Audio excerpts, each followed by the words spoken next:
All right, gentlemen. Thanks so much for coming on my show. How are you guys doing? Really great to see you, both of you. Doing really good. Thanks for having us on. It's good to meet you today. Texas Slim and Yeah, Ben Kaufman. yeah. Thanks for having us on. All right. So listen, guys. You already know each other. That's fantastic. And by the way, congratulate to both of you because you both have something in common. You have both been mentioned, shilled, or somehow talked about on the Joe Rogan show in one way or another, directly, indirectly. I don't know whether you, Ben, you remember because you're the founder. I mean, I'm hopefully I can say that you're the founder of the Clown World today, and Hmm. so you've been somehow I don't know mentioned or retweeted by Joe Rogan, and I think it's important, that you guys, have a wide, reach out to the audience out there. You have like different but complementary content. And Texas Slim, you've been mentioned by Adam Curry just recently. It was really amazing talk, and I think it's overdue. This topic, about self sovereignty, food, beef initiative. So Ben has already been on my show a couple of times, and uh, can I ask you, Texas Slim, just to give me like a short introduction? Where you're from? Like, what do you do? What is the Brief Beef Initiative? What is Food Intelligence? Sure. I'm Texan. I grew up in Texas, small town Texas boy, just your stereotypical, somebody you kind of think of and the way we talk and the way we walk. But I've had a pretty interesting life. I spent most of my adult life and professional life in Austin, Texas. And so I started out young in technology and software and startup companies and all kinds of stuff. So my background is very big on agricultural ranching just because how I was raised. My professional life has been in technology and some form of communications apparatuses and software development companies, and so there's a good mix here. I learned how to research, and so I got into food a couple of years ago, looking at it a little bit closer. During COVID, I knew that something was going up with, as far as the money, of course, as we all know this. And I really took a deep dive into food, and then I started the food intelligence kind of narrative, and I just started providing research. I embedded myself in a harvest company this past summer to do some, interviews and see what was really going on in American Midwest in our bread basket, basically. And it's led to me to the beef initiative. And I'm in Texas. The beef industry has always been under attack. It's under attack right now with price manipulations, how the meat processors manipulate the market. A lot of people don't understand what's really going on in our food system. And it starts with the source of the seed and goes up from the ground all the way into us. And so we're creating an initiative that we're going to educate people on food, because what we've been taught is wrong and it's a lie in a lot of different ways. And so we're just going to come with truth and let people talk about the truth with food, how it's processed, how it's the nutritional value that's been stolen, the metabolical bankruptcy that we're going through as a nation, and it's starting to spread across the world. There's something amiss here, and we're going to start talking about it, and we're going to talk pretty loud.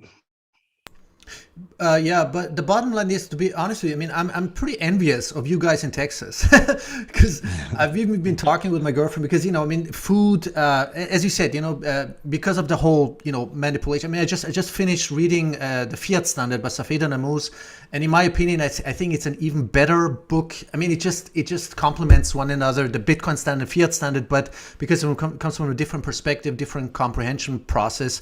And the whole scientific fraud, the manipulation, the corruption, the systemic theft that's going on, the systemic food manipulation.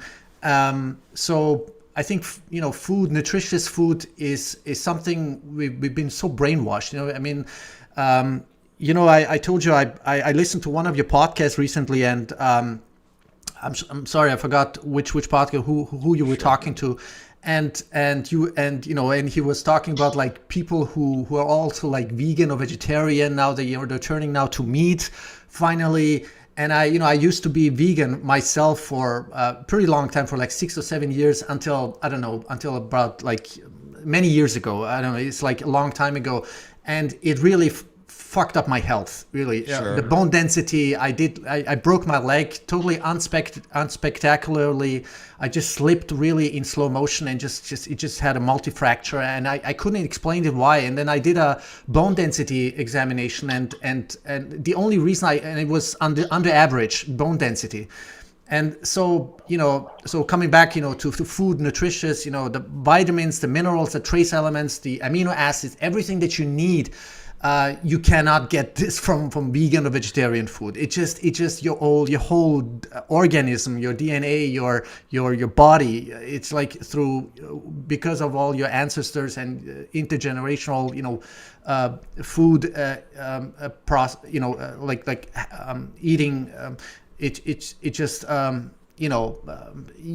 you can't just say from one day to another. And that's what I did. The biggest mistake of my life, just to go like total vegan. Of course, it was because of empathy and ethical reasons, but of course health reasons. But it was all messed up. Everything that you read about, it was all like manipulated. Afterwards, it's easy to say that, but when you can't like see through all the manipulation and the fraud and the scientific fraud, it's difficult. So this is why I think it's great what you guys doing. Also, there's people like Untapped Growth and you. So I think it's great, what you guys doing, and I wish we had something like this, like the infrastructure or the conditions. And Texas, is a total different environment. It really is one thing. And that's why I feel fortunate to be in Texas and kind of leading this beef initiative, because we're starting with, in the state of Texas, we have different processing rules to where we can have smaller mesh micro processors for animal protein. And so by learning these rules and regulations, inspections and cost values and everything that goes into these, I've been able to kind of create some really good relationships with some people that have been in the business and processing animal protein in the state of Texas for a while. I think that's one of the jobs that we have, is to really educate people on the source of your food, where the food is being processed, and giving you solutions. Say, we just can't come out here and just keep on complaining about these big companies. We know they're there. We know the history. So let's create plans, and let's use the rules and regulations that we have right now that we know better than the government sometimes, because they're disjointed. They're centralized, but they don't talk to each other. They're compartmentalized in a way to where it makes the processing business very much lean to the global corporations, and they have all controls over those rules and regulations. We're finding out ways where we can do a processing center in the state of Texas that you can do a cow a day or 30 cows a week. Whenever I say that, as far as harvesting your protein, that's what that is. That's not very popular to a lot of people, but it's becoming very aware. There's some awareness going out there, and we're going to bring that. And if we can start with where the bottlenecks are with our food, and then the education of how we've gotten to where we've gotten to as far as being a vegan. There's many people out there that do well being a vegan. They have to sometimes. This is about nutrition when it comes down to the bottom line.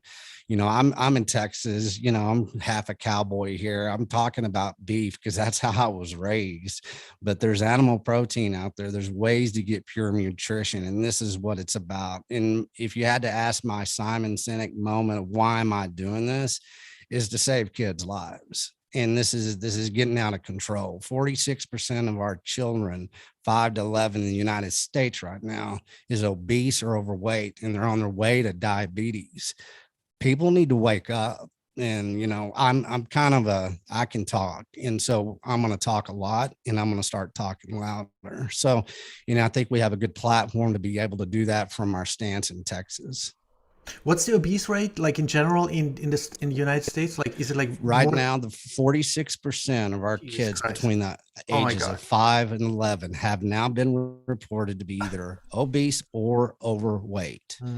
That came out during COVID, and they kind of laughed of it, said that kids are getting pudgy or something like that. It was a clown word old moment that I'm sure Ben highlighted. What's your perspective, Ben, on all this? I mean, what's your approach to food and like nutrition, especially with people like us? Like we have a daughter. She's like 1 year old. It's important to me. I mean, we're having a hard time like finding like a local, like in it's not like Texas. We can't like just go to a local rancher or farmer. So what's your approach like to nutrition or food, or like you've been like going like flying around, like you've been around not only in Israel but other countries. What's your perception? Honestly, from my personal experience, the best thing like the best that worked for me is let's say like a keto borderline borderline, yeah, only meat diet. So borderline carnivore basically. It's like when I used like for 1 year I ate almost only meat, fish, and dairy products for let's say like 8 months, let's say, and that's when I felt the best. It wasn't easy to maintain. It's still like I'm still not easy to maintain, especially now that I'm traveling way more. But I can say from a personal experience that this is when I felt the best and when I lost the most weight and like had like really the best experience in terms of that. So I'm not a big expert on nutrition, but I could say that we've been like as people we've been eating animal products for hundreds of thousands of years, and I think it's pretty much clear that it's working and working great. I can say I read a lot of stuff that is very convincing for why animal products are important and why it's so and why it's important to eat them and why avoid, for example, seed oils or carbs or etc. But none of the reading has prepared me to like how great you can really feel on that. So I'd say everybody might have some slightly different diets. I know a lot of people don't eat, for example, dairy products. For me, it's really good for me. It seems, but everyone has their own like thing. But I definitely think that avoiding animal products is not a good idea. That's what I would say from my perspective. Yeah, definitely. And I've changed my eating habits, and all of us, like me and my girlfriend and our daughter. It's like I try to to give her like super organic. It's really difficult. I mean, you go into the supermarket and you don't know what is really biological. There's like biological certified meat, but you don't know. There's just so much shit going on, so much fraud. So this is why it would be so important to get our meat, whatever that is, even we like wild meat, like deer meat or whatever, like directly from the hunter, from the rancher or farmer, because or be like liver, organs, steak, or bone marrow. I mean, Safed and Amos and the whole Bitcoin community has had definitely not only on me, but I think on lots of people, a lot of influence, lots of impact. And I've almost like become like almost like 100% carnivore. I mean, I eat maybe 2 eggs in the morning. I hardly eat any bread or all this carb thing. I just can't handle it anymore. And I just feel great, when I just eat meat. And I'm trying to feed our daughter, the same thing, just organic, super biological, organic meat. And because it's these amino acids, and of course you need to take supplements. As you said, Texlim, it's like everything, because of the monoculture, because of this whole process. It's like everything has been so depleted. Would you agree that one way or another we need to take supplements, whether it be vitamins, minerals, trace elements? I had that conversation this morning with the doctor actually, and we were talking about this, about just nutrition and where do we start, as far as getting those micro nutrients that we need again. And there's a phase approach. He was because he's basically in the medical field, and he's having to transition into a new way of communication to his patients and everything. And he brought up a good point. This is a transitional thing that's happening. If you have become aware of kind of where our food has come from, where it's going, and the lack of nutritional value, if you're on prescriptions, you're going to shoot for getting on vitamins and minerals. And if you're on vitamins and minerals, you're going to look harder on how can I transition into pure animal protein and nutrition in a way that is consistent, and I won't need those vitamins and minerals.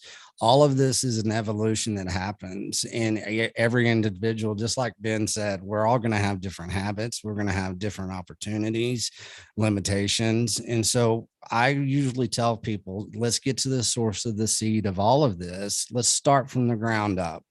And once we can dissect all this together as a community, as we do pretty well as a Bitcoin community, we do crowdsource a lot of information, and there's very valuable information that everybody's giving. If we start now with the source of the seed, we'll go through that process together to where we'll be pretty bulletproof as far as being able to answer these questions from the naysayers. And if somebody says, hey, should I be on these vitamins and minerals? We can say, well, what is your diet? What is your intake? What is your sourcing? Where are you getting your, I always like to really look at that bread. It's not bread is bad. It's like, where did that bread come from? If I'm in a village somewhere, that is lived off that bread for 200 years, I'm going to eat that damn bread. If I'm going to a supermarket and that thing has been overly processed and bleached so many times, exactly, I'm not getting close to it. It's just sugar. Yeah. So once again, there's the food intelligence that we need to bring, and vitamins and minerals will be a part of that. And you would hope to strive that you don't have to be in the long run. If you need to be, that's fine. You'll figure that out. Yeah, especially when you know where the ingredients, as you said, the seed, the root of the whole, even the bread. I mean, of course, I eat bread. I love bread. If it's really like where it's coming from. You made whatever, like a sourdough, like a pizza, something like that, like self-made stuff where where the ingredients come from, how you do this. And so everything you buy in the supermarket or whatever in the grocery shop, you don't know where it's coming from. You don't know how they did it.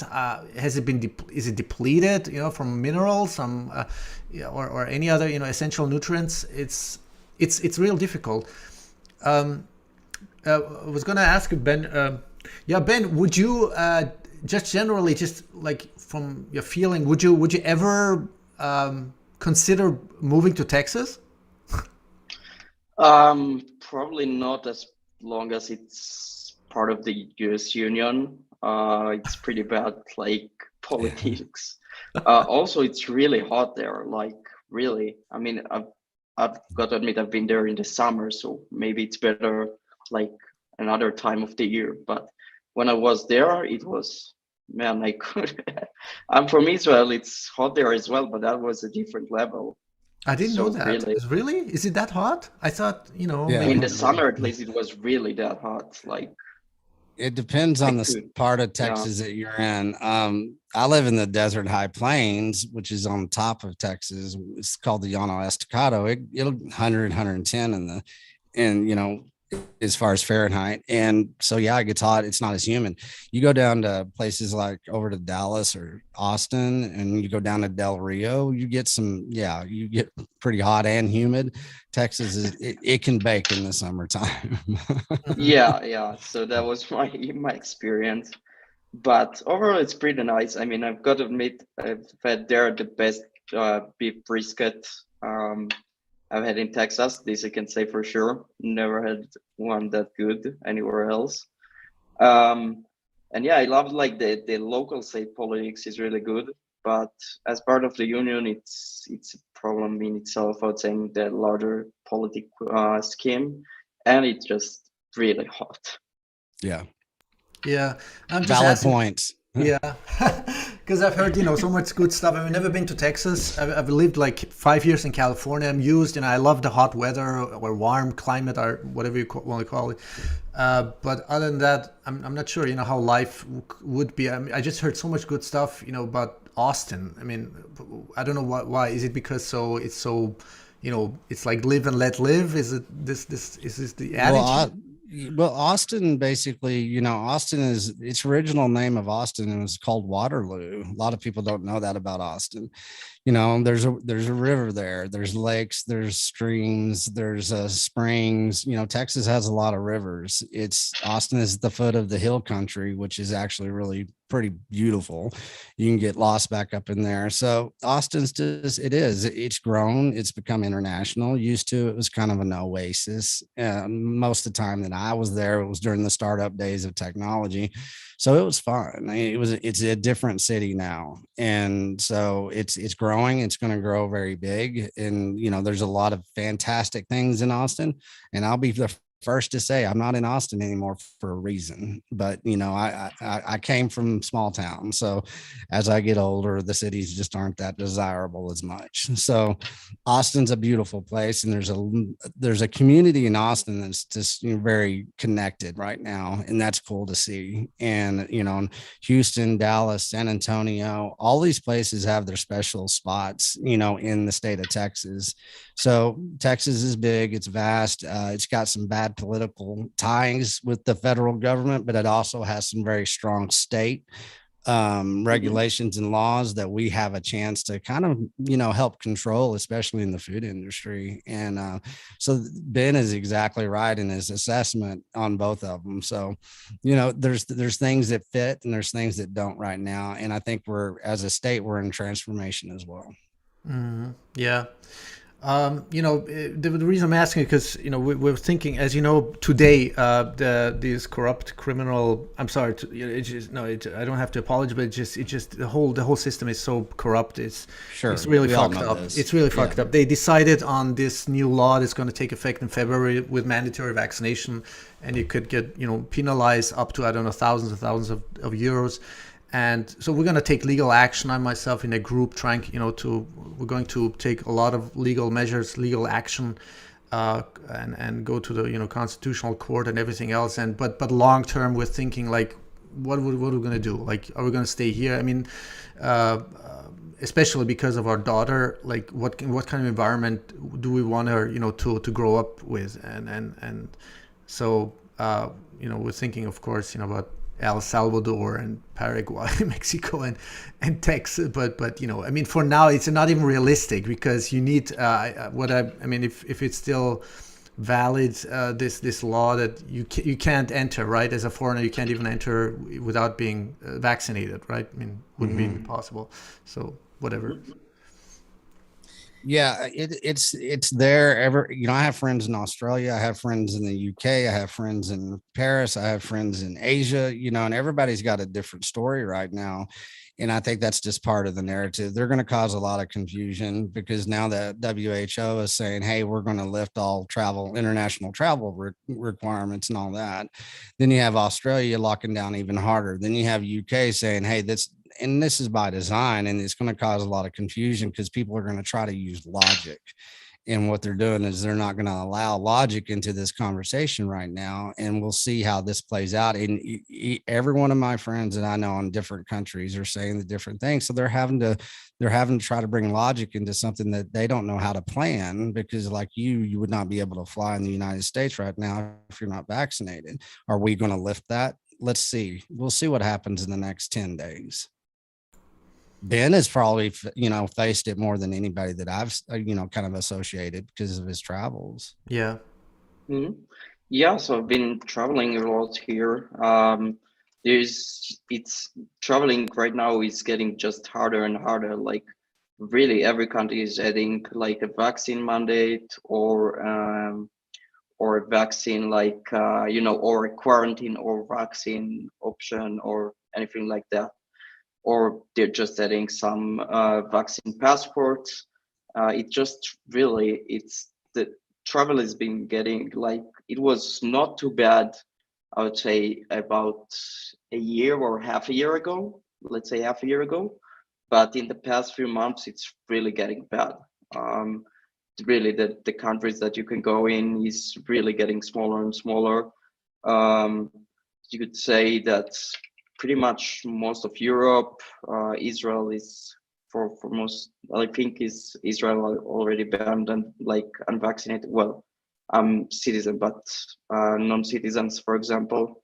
The US, even some countries, I think in Latin America and Asia, I think as well. A few countries, Australia, of course. So really, travel is getting pretty hard, I'd say. It's not impossible, but it's getting very difficult.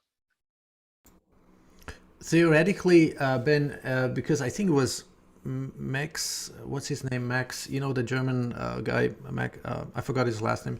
Anyway, he tweeted something about like private charter, like private jet. I mean, I don't know, you know, it's just like so fucking expensive. But would it be different if you like theoretically, if you could, let's say with a reasonable price, charter a private jet and fly somewhere? Would it be like the same restrictions, same, you know?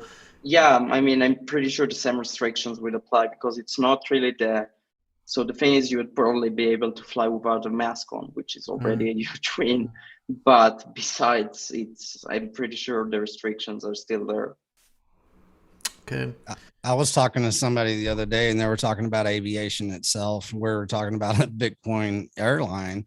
You know, there's something that we should probably look into and diving into it. You know, usually if you own a charter a plane and you own, like, so let's say 10 Bitcoiners got together and, you know, bought a jet and that we could charter it out. You have a pilot, you know, you have all that, but that's a company that you use. And that if that company is going to fly you around, charter you around, schedule it when you're not using it, everything, they have to follow federal rules and regulations. And so that's how the federal government is able to control and trap certain industries and limit travel, still our personal space, you know, and in that way. It was funny whenever I was in North Dakota, you know, I went out to some ranchers and people that did grass-fed beef and everything so I could source some protein when I was there. They were up against the same type of scenario. Here they are in the middle of North Dakota in nowhere. They're grass-fed beef, but they have the USDA stamp that they have to abide by to sell their beef. Well, they were getting enforced on the mask mandate, everything. If they slipped up at all with these mandates and everything, the federal government can shut them down because of COVID.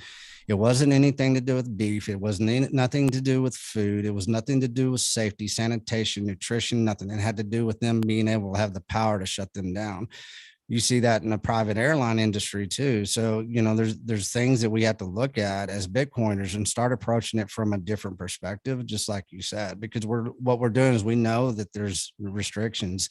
We have to build around those restrictions with a parallel train of thought to start off with, and that's what we're doing.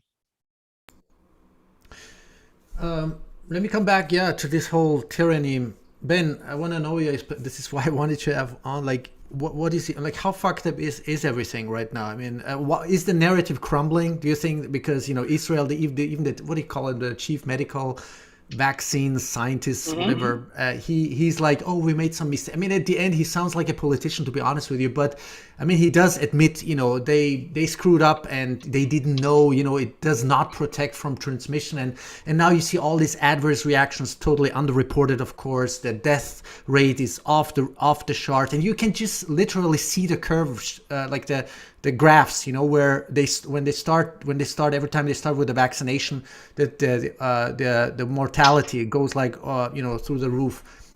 What's your, like, you know, comprehensive, like, you know, perspective on this whole?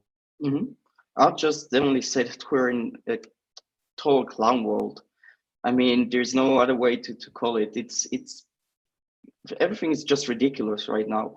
Like, they're making rules that don't make any sense. They've admitted in Israel, for example, they've admitted and even like got an approval from their the general attorney of the attorney advisor for the government that they can mandate like restrictions on unvaccinated people that do not like try to attempt to stop the spread in any way, just as a punitive measure to punish unvaccinated people, for example.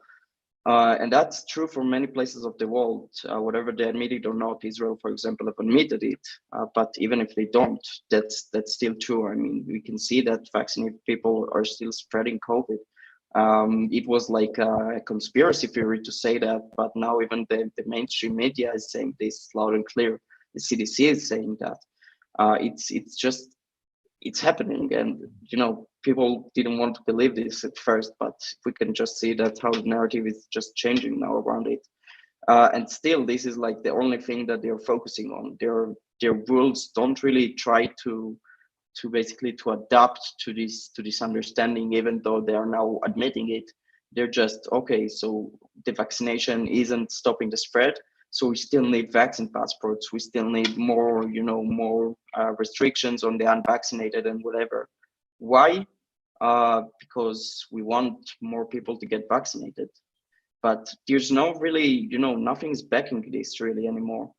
No, they don't really have their claims anymore that it will stop the spread, that it will stop transmissions, that it will prevent you from contracting it or spreading it or getting seriously ill even.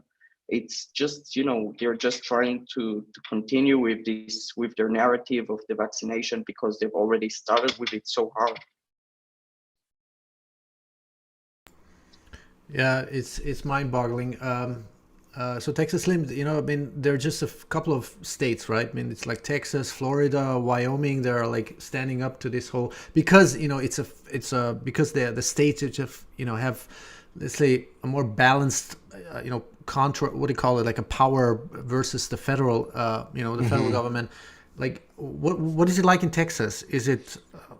It's different all over. I mean, you get into certain cities and you're going to have, the effects of maybe you would have out in a different state that is Texas. There's certain parts of Texas that basically are, abiding for a lot of things. And, they look at the federal government maybe more than they do the state government. But overall, I've been very fortunate in the part of Texas I'm in.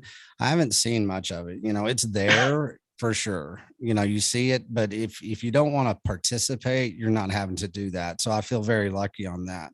I haven't been stressed about this. It's been a time for innovation for me. It's been a time for opportunity because it's opened up a lot. As far as Texas and its rules, I just go back to, the food part of it. Everything that's going on in the clown show that we're seeing with the vaccination and everything, they're doing stuff to our food as we're distracted with this COVID narrative, with the type of chemicals that they're going to start allowing into our food that nobody's talking about, that FDA won a lawsuit back in October about the grass rule. So they're introducing 1,000 new chemicals into our food system that they don't have to tell us. So as they're getting that approved and then pushed through the governments, they're able to basically, here we go. We're going to introduce this new food product, and it's going to be vegetable protein based on, all this new technology. And, that's a fake commodity. That all that is going to continue the metabolic failure that we're going, and they're going to try to claim that it's, cows are bad for our environment. This is about climate change. This is about saving the planet. This is about feeding the world. That's bullshit. And we know it's bullshit. And so we're going to say it's bullshit. And we're going to basically keep on saying it in the state of Texas because we do have a voice, because we have some better rules and regulations. If you're a processor and a rancher in the state of Texas, you got a Texas seal, just like you have a USDA certification. You have a Texas certification. If you have that Texas certification in the state of Texas, you can sell your beef in the state of Texas. There are certain ways you have to sell it, but you can do it. A lot of states don't have that. And so that's why we think that, we have to watch how they're manipulating these rules, regulations across the board, just not with the vaccination, but what are they doing in education? What are they doing in the food supply? Because this is a concerted effort. This had nothing to do with the vaccination in the beginning. This is something that they're going to shift into that people aren't paying attention to. Exactly. I can say some words like stakeholder capitalism. Yeah. I can say human capital bond markets. I can say hedge funds. I can say capture. There's a lot of things that are going on that people don't even have access to understand, that this is kind of going to keep on moving forward here. Yeah. And on top of that, we have this mass formation psychosis. The thesis is my mass formation of Professor Desmond, who's always been, in that same podcast where you mentioned with Adam Curry. Right. He clarified. I think he did a good job. Adam Curry, he sort of clarified what mass formation really is and the conditions again, to make people understand. So this is on top of that, Yes. Additionally, this is why I think the book of Safir and Moose really is one of the best books, to be honest with, written just to understand like the root causes. It goes into everything, as you just said, education, science, the peer review, this stupid peer review I mean, it's like a huge fraud. It's like a systemic fraud going on everywhere. It's corruption, theft, manipulation, poisoning. It's mind-boggling, really. It really, and how did we get here? Because we got into Bitcoin, because Bitcoin exposes the truth. And that's what we're looking. It gives us that confidence to say, hey, we're going to explore this now. We didn't have these avenues of information. If we did, we didn't know how to kind of frame the thought or the research around it. And so that's why everything that we look in every direction, we're saying there's an issue, and then, people are in the outside world, the normies and all that. They're going to say, well, y'all are just conspiracy theorists. No, these are facts. Now we have proof. We have proof of work. Actually, we can, we can validate now and we can prove to you. So, let's talk. I'll talk to you. You want to be in some cognitive dissonance because you're in some mass hysteria. Well, let's talk. And so they're not going to come talk to us. They're just going to keep on echo chamber as the way they do. And, people are trapped in ways they don't understand if they're in this mass hysteria. So, it goes deep. It goes very deep. But let's talk about the children real quick. Okay, how do you capture a children? We can look at history, how that is done. You do it through food. You do it through, this mass mandates, all this type of stuff that we lost 2 years of innocence in these children that had to be forced into doing something it is not natural. It's criminal. And, where are we going to start? Well, we're going to start with getting these parents to understand that the food is being manipulated in ways they haven't understood, but now they can't deny it. So let's step up. Let's work together to get that education out there. Yeah, this is what makes it really sad. It's like we all know people around ourselves, whether it be friends, families, or alleged friends. We lost a lot of people, to be honest with you. I mean, in relationships, sort of as a friendship or family, it's mind-boggling.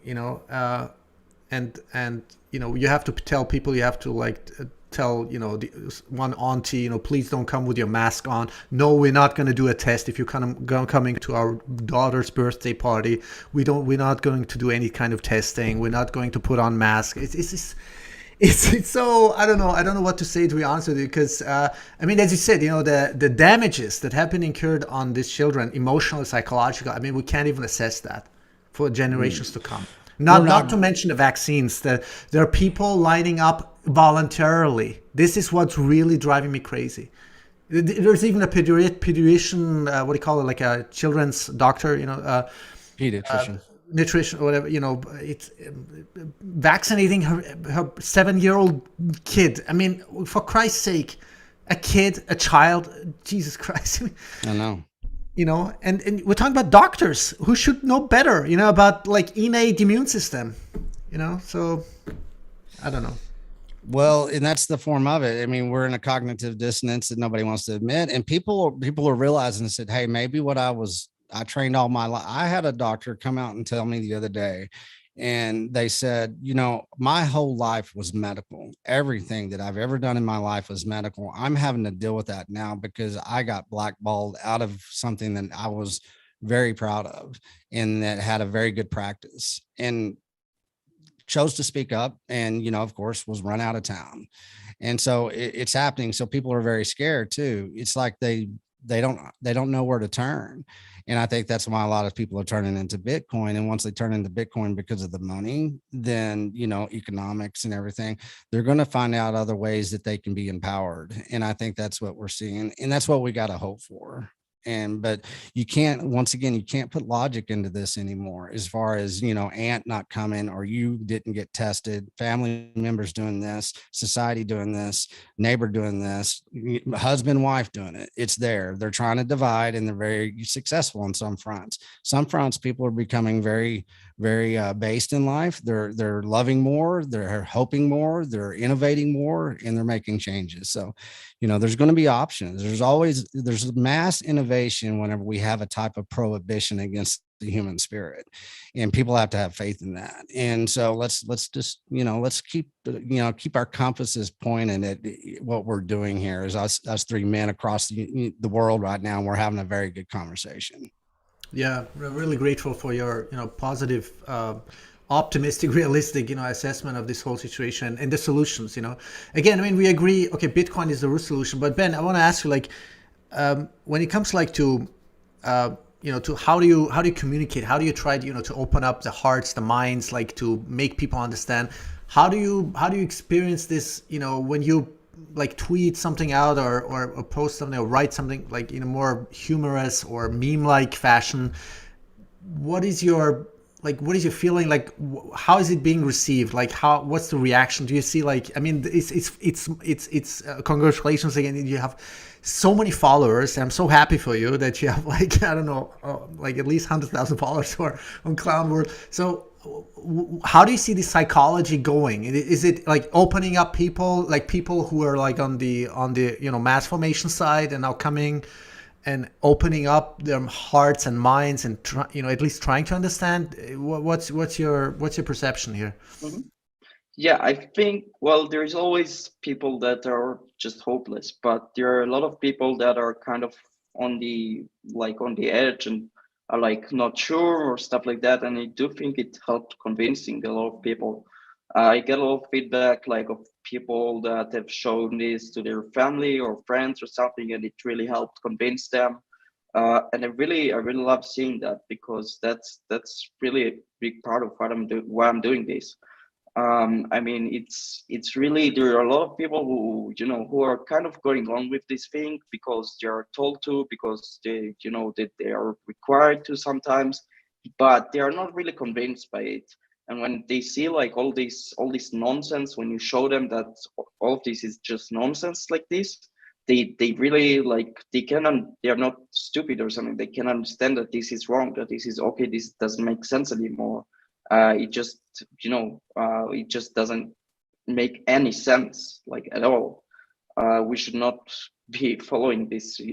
We should not, this just stupid, basically. And yeah, so I really think a lot of people can be convinced, really.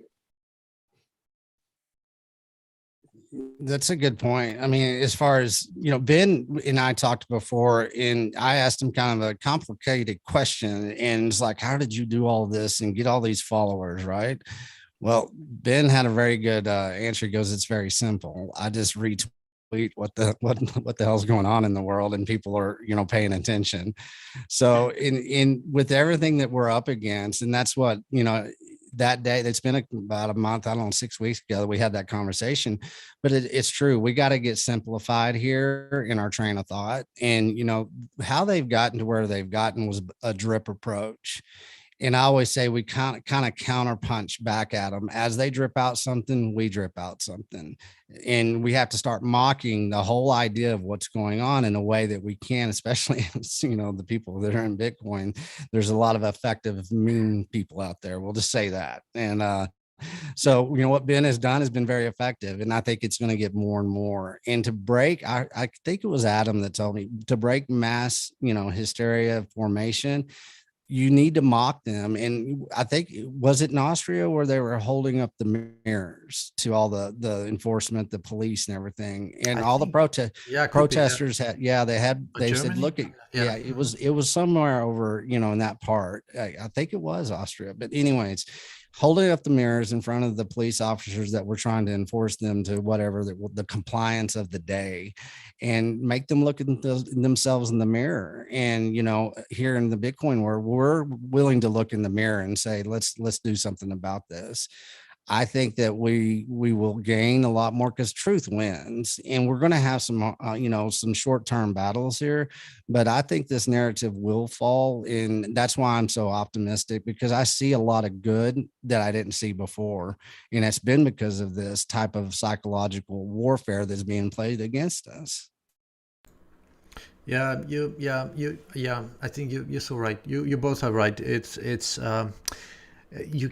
people are so indoctrinated. I don't know what do you call it, hypnotized. It needs something like sort of a trigger or some kind of incentive. I don't know what to call it, like something to self-reflect. And I think humor, laughter is has always been one of the best tools, Sure. whether it be clownery or, mimicking or mocking or whatever that is, or imitating or just, stand-up comedian.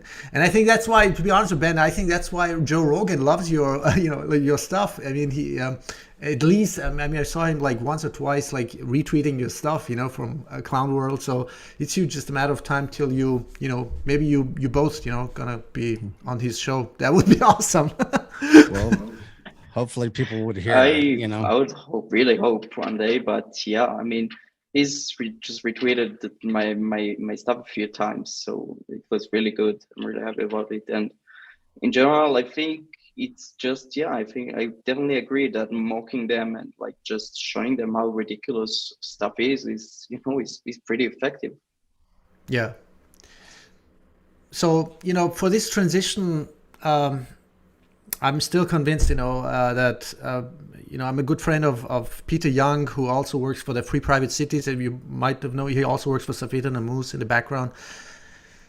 And I'm going to talk to him pretty soon. Again, he was just on the Stephen Levera podcast, I think, giving sort of a comprehensive summary of what's been going on with the free private cities, also in Honduras, El Salvador, and everywhere else. It's Mexico.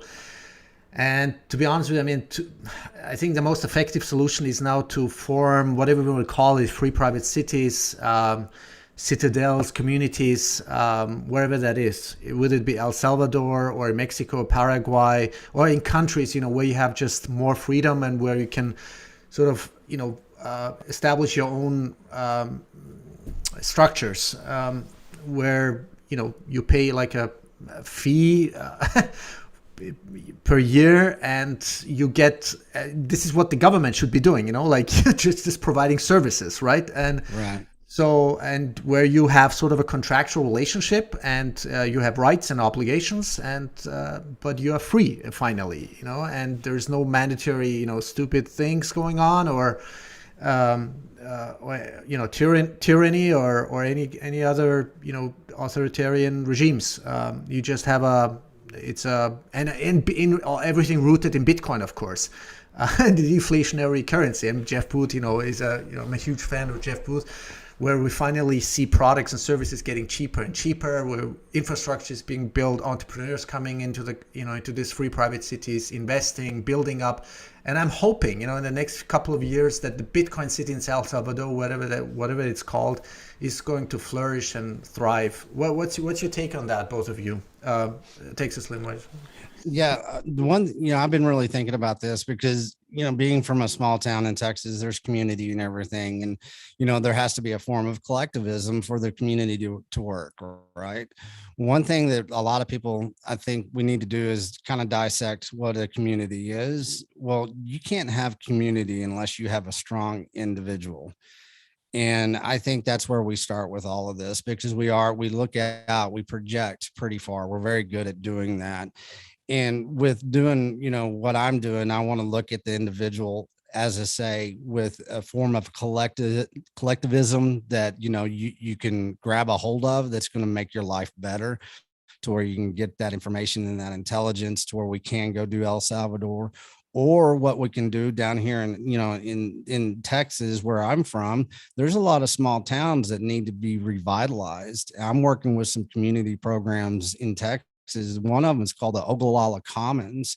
I have my local beef producer. He's been in that for a long time, and they're helping build communities. And so small communities that used to be, they used to thrive because of agriculture, because of ranching.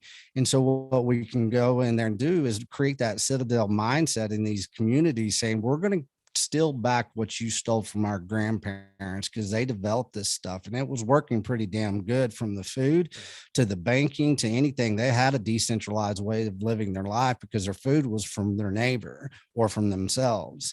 And so we don't have to just all, forget that, we have solutions right in front of us, and we have to take that drip approach of saying, let's get to the individual back to being strong again, powerful in ways of mental, emotional, physically, spiritually, whatever it is.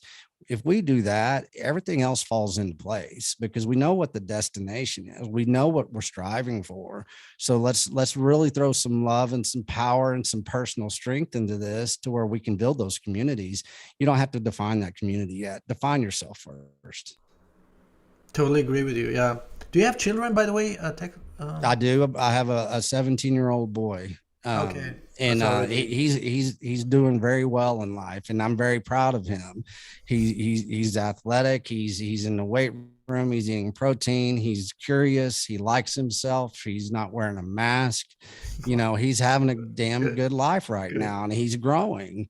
Yeah. And there's a lot of kids out there that are not allowing themselves, or this society, this stealing this personal space and creating this meta universe that they're about to do is not good. And so he doesn't want any part of it. So I'm a proud father. Yeah. The reason I'm asking, it's just everything changed for me. I mean, for me personally, I mean, and for my girlfriend, of course, too. But having a child, it's just, your whole mission and focus is, your whole perspective changes, transforms like radically. You can't even fathom. So this is why it's like, what kind of environment do we want to have? Like, we want to have our daughter like grow up with other children who have, or whose parents also have, like, let's say, ethical values, understanding and open-mindedness and yeah, and is full of sanity, so. Right.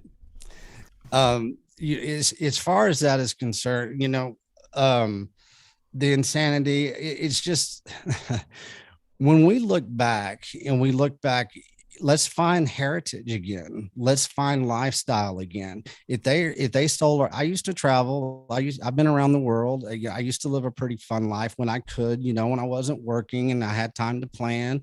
It was international. It was fun. But okay, they're trying to steal that. Well, screw you. I'm going to create my own damn lifestyle now, and you're not going to be able to deal with that.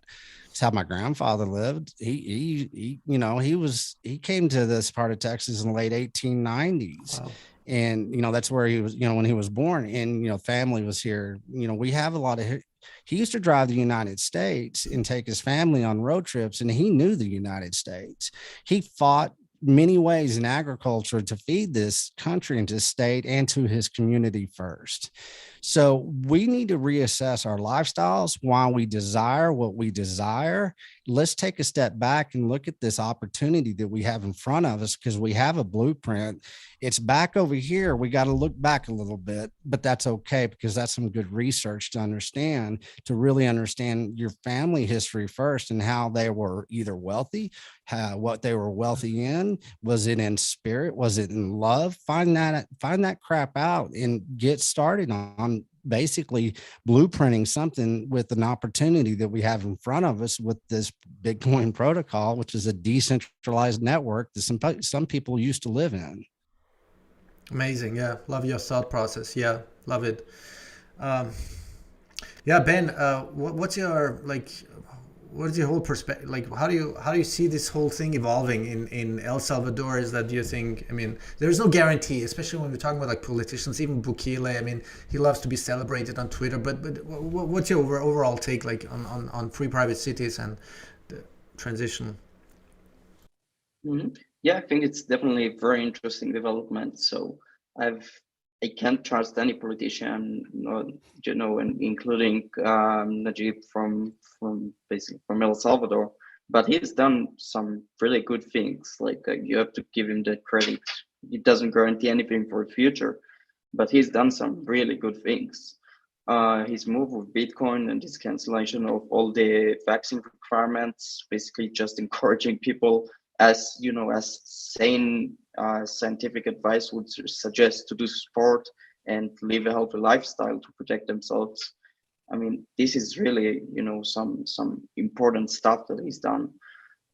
So, and in general, I would say, yeah, there's definitely a shift and a division between, between certain places, like physical places where you live. The world is way more globalized now, way more like, you can travel a lot more than 100 years ago or whatever. It's becoming a lot easier to communicate ideas now, and and find people you identify with. you could identify with people in your own community in the past. Now you can identify with you guys from, from Europe, from the United States, from wherever in the world. And they can find people that I agree with and that I want, that have the same, political views as me, and move to this place, or move to a place that is, that is more more receptive to my approach, or takes my political stand more. So I definitely think we'll see a lot more movement and into whatever we would call free private cities, or just general division between in nations. For example, I don't think that the United States Union can hold on so much longer with all of this division that they have inside right now. I mean, it's just crazy, like the level of difference between between Florida and California. It's like it's just insane. I just you cannot really be a union with so many disagreements. So I don't see that holding on for much longer right now. So I don't think we're going into more like more communities instead of big nations in that sense. Yeah, I'm totally with you on that. Yeah, really excited. I mean, just the prospect of it, the vision about it.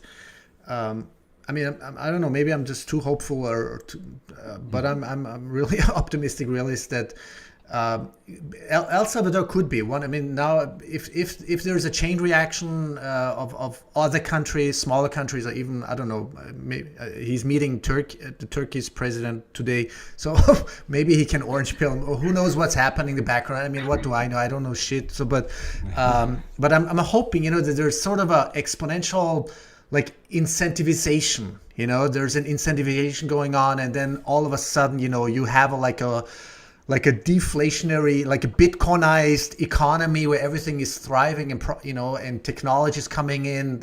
Finally, all this technology has been suppressed, coming and serving the civilian, like the human civilization, whatever that is, because I think it's really overdue. Whatever that is, transportation, energy, and without going into like utopian bullshit or anything. It just I think we have all the technologies already, whether it be a military industrial complex, but as the humanity it will grow eventually. I mean, we all know what are we, like 8 billion people? So, and it's funny, I was like sort of a short anecdote, but you probably know that Texas limit, it's like in a lot of documentaries they say, oh, the whole population of the earth could fit into the size of Texas or something like that. Is that true? Like Texas is big. I mean, just try to drive it, right? Yeah, I find it funny. Yes. It's large. I drive where I am. This will put it in perspective. I can drive to Austin and it's 500 miles. It's 8 hours. And that's not much of a drive in Texas. If I drove from the top of Texas all the way down to the tip of Texas, it would take, I don't know, 17 hours or something like that. It just depends. And then actually Texas is exactly almost, but a little bit, it's actually a little bit wider than it is from top to bottom. So it's a big state. It's got a lot of different regions and stuff. There's a lot of land here, and that's promising in Texas. And so there's plenty of opportunity. And Ben really brings up a lot of good points as far as the union, as far as everything. And to try to worry about that on the macro level, it is daunting after a while. And that's what we all have to fight against, and so that's one of the reasons I ended up back in a small town Texas, so I could get a different perspective than what I was seeing. And it was effective for me because it brought me to where I'm doing, the beef initiative. Mm-hmm. And so, it's something that I did a lifestyle change. I was heading to Thailand to ride a motorcycle before COVID. I wasn't going to do this, but yeah, I feel obligated, and I'm a responsible man. I like to think so. There's a calling, and I can't sit here and just say that Bitcoin is going to fix this. I have to make a plan for people to get nutrition and pure animal protein, to go out there and meet their meat producers, shake their hands like our grandparents did. And then let's teach these ranchers that we have a new store of value. And we're going to basically put that value of that cow now in a protocol that you don't understand, but let us teach you. You teach us about pure animal protein again, and we're going to teach you about this new protocol, this thing called Bitcoin that you hear. Wow. And so once we can do that bridge and we can get people thinking and people dreaming and understand, you bring, okay, let's talk about a rancher that's been doing this for 40 to 50 years. He knows ranching. Okay. You know what? When he starts understanding Bitcoin on the level that he understands that cow and that industry and in the food and the chemical companies and everything that's involved, do you think that rancher is not going to have a light go off in his head and he's going to get very interested in what we're doing? This is where we are, and this is what the Beef Initiative is going to do. We're going to do a lot of enlightening that's going to have a lot of promise, and people are going to get very motivated, and it's going to happen.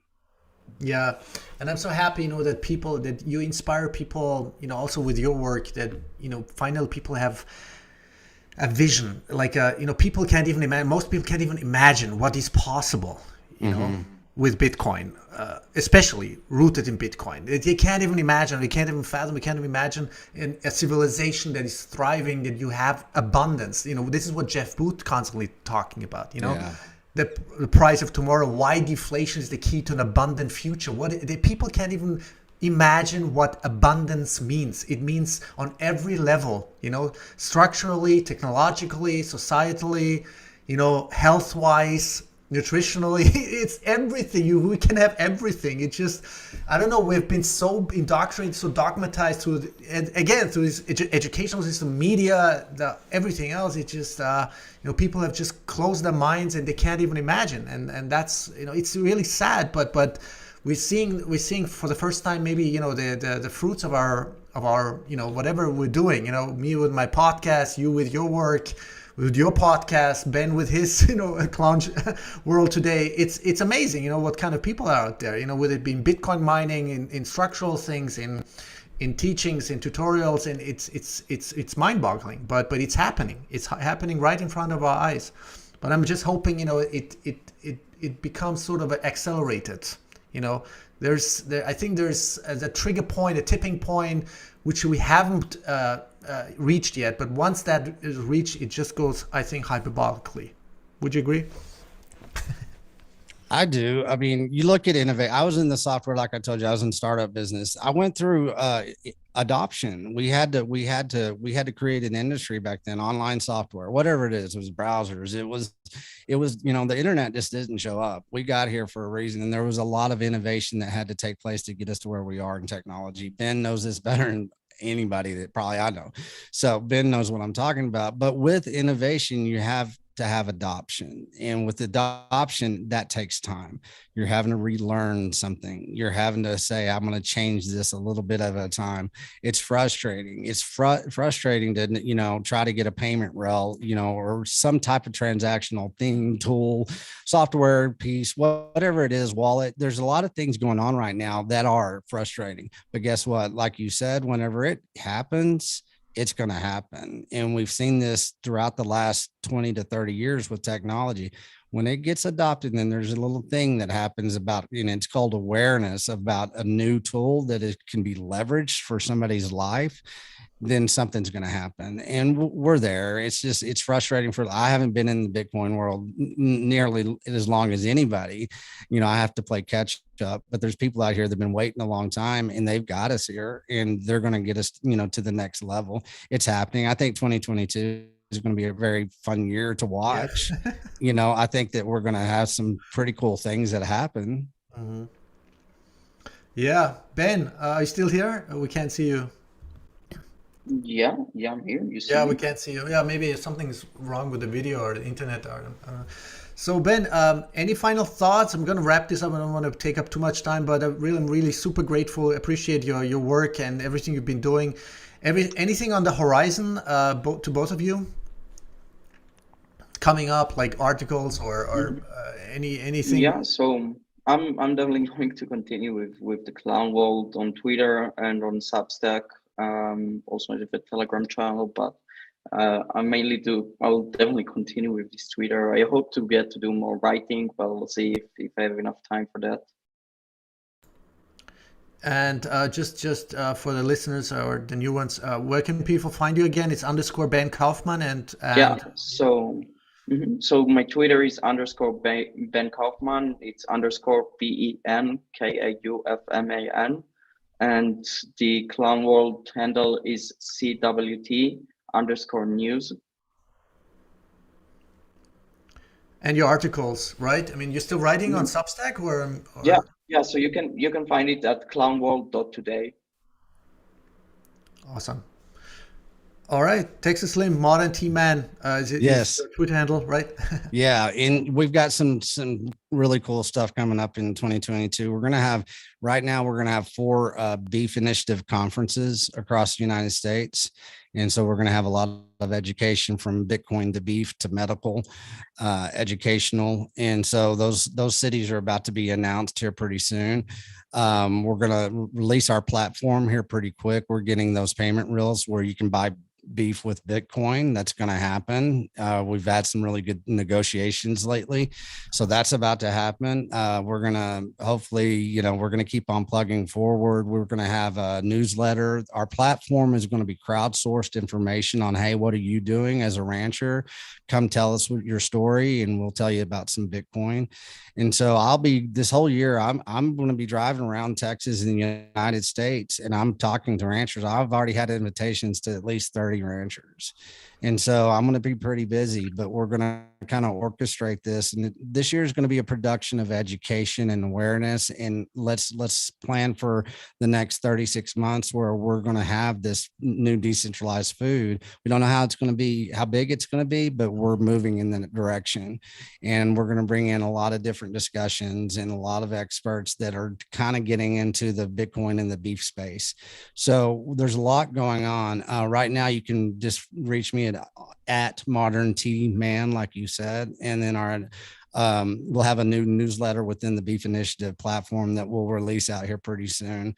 But right now, after Joe Rogan, if you just do a search on hashtag FoodIntelligence, you're going to find everything there is. Amazing. So, Super. thank you, Adam, and thank you, Joe. No, these people are great. I mean, it just, it's so important that people who have the power to reach so many people. I mean, tens of millions of people. It's I think it's overdue because it's essential. It's super essential and it's super effective, and people need to be educated. They're just, most people just don't have a clue about, they don't, it takes time. Sometimes you just need to plant the seed, and then it takes time. From my own experience, you can't just, orange pill someone or I don't know, or convince, it just doesn't make sense. You can plant the seed. If the people are open-minded, then they open up. But hey, anyway, thank you so much again, both of you, Texas Slim, Ben. Any final thoughts or otherwise, thank you so much. You guys be strong. Ben, good to see you. Hey, thank you, sir, for having me on. And let's go toe to toe with this stuff, and let's create some new innovation and some new lifestyles. And definitely, yeah. Let's do it. And I hope to see you soon. I mean, sometime, in the near future, who knows? Maybe we'll come to Texas. I don't know. Man, if you come to Texas, I'll show you around. Okay, no, that's amazing. We'll go out. I'll take you out to a ranch. How's that? Oh my God, I can't wait. The steak. Right. Let's do it. Let's do it. Okay, guys, have a great time. Thanks a lot for having us. Yeah. Okay, Ben. Take care, guys. Take care. Bye-bye. Take care.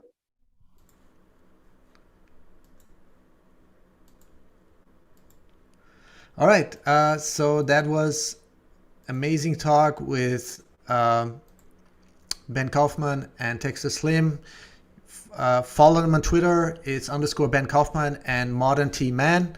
Gonna put everything in show notes. And yeah, and if you're new, if you're a total noob, again, get yourself, the best way would be, get yourself, just a little bit of Bitcoin. The best way would be via at Stakeout. That's my experience. It's not non-KYC. You can, even redeem it with any, popular mobile Lightning wallet with Lightning. So you have almost zero fees. And then just withdraw it to your hardware wallet, and you have all the links, you have all the discount codes in my show notes, Would it be Bitbox by Shift Crypto? You know, the Swift. Then the best one, you know, the most paranoid one is a Cold Card by CoinKite. You have, and then you have, of course, Keystone. Yeah, and so it's all the discount codes is there. Please follow me on Twitter, subscribe to my YouTube channel and podcast platforms. Share this video with your friends and family, neighbors, and yeah, take care. And I'm the host, Kevin Devani of the Kevin Devani Connection Show.